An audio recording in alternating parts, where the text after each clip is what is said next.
मंगल भवन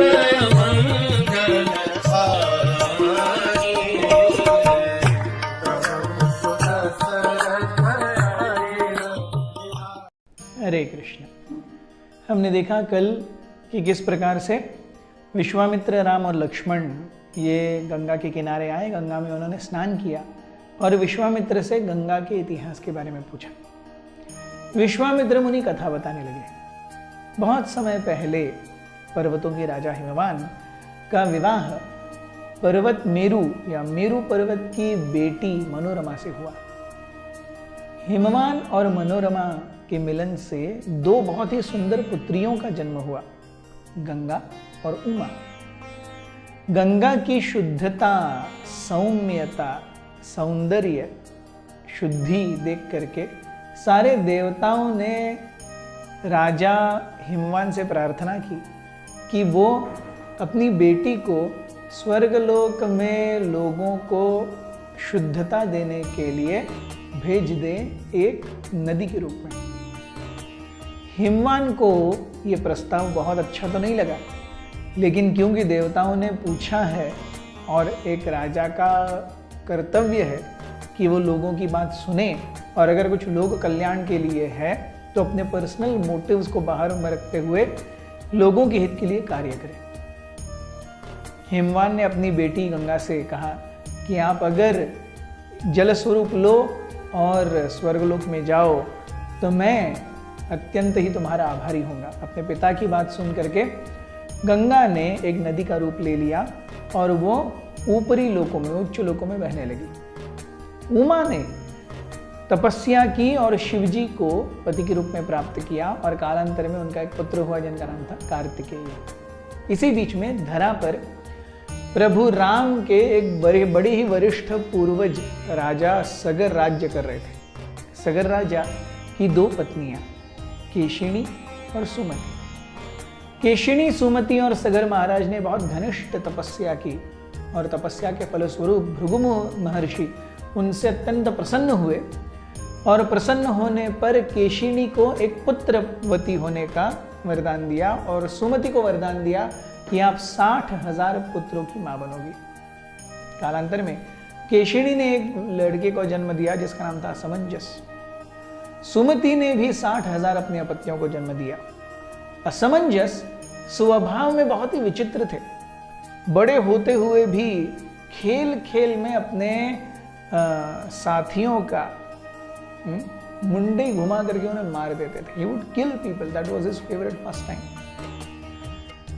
केशिनी और सगर महाराज ने उन्हें समझाने का बहुत प्रयास किया, दंड भी दिया, लेकिन वो मानने वालों में से कहां थे। क्योंकि राजा के बेटे थे, बड़े हुए, कालांतर में उनका विवाह भी हुआ, लेकिन क्योंकि उनकी ये आदतें ठीक नहीं हुई, एक बार महाराज सगर ने उन्हें अयोध्या से देश निकाला कर दिया। देश निकाला करने पर भी तब तक असमंजस का एक पुत्र हो चुका था जिनका नाम अंशुमन था। अंशुमन बहुत ही अच्छे राजा थे। He was a very good person. एक बार हुआ यूं कि महाराज सगर ने सोचा कि मैं संपूर्ण मानव जाति और प्राणी जाति के भले के लिए एक बहुत महान यज्ञ करूंगा। यज्ञ के लिए उन्होंने घोड़ा निश्चय किया जो अश्वमेध यज्ञ की तरह ही हर जगह जा करके अपनी टेरिटरी में छत्रपति राज्य सगर महाराज बहाल कर सके। यह यज्ञ इतना महान था कि स्वर्गलोक में इंद्र की घंटी बज गई। अरे कोई तो एक बहुत बड़ा यज्ञ करने वाला है। And Indira became fearful of losing his post. Indra ने उस घोड़े को अगवा कर लिया और अगवा करके चले गए।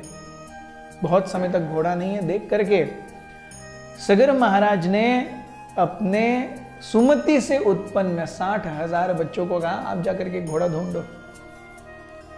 जब ये 60,000 पुत्र सगर महाराज के घोड़ा ढूंढने लगे, उन्हें कहीं नहीं मिला। स्वर्गलोक में जाके आए, मर्त्य लोक में नहीं है, उन्हें लगा पाताल लोक में अवश्य मिलेगा।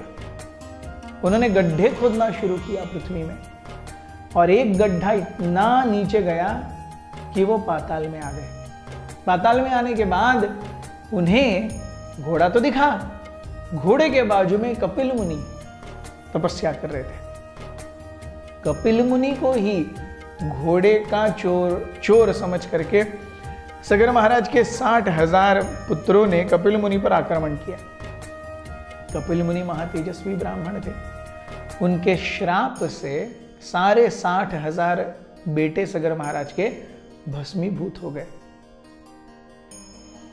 हम देखते हैं दो चीजें बहुत ही महत्वपूर्ण है। इंद्र का घोड़े को अगवा करना।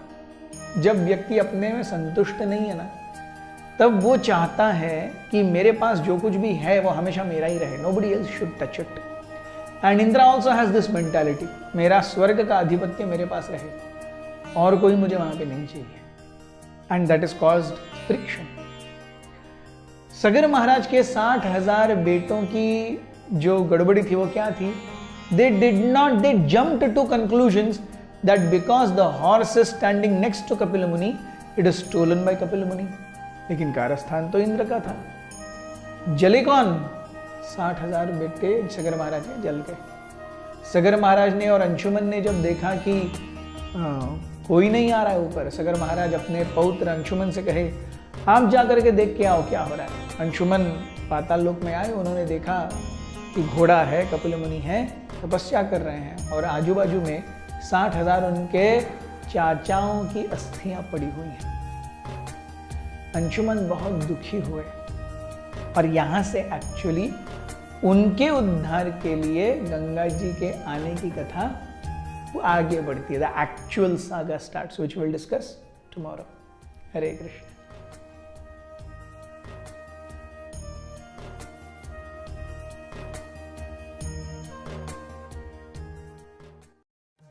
मंगल भाव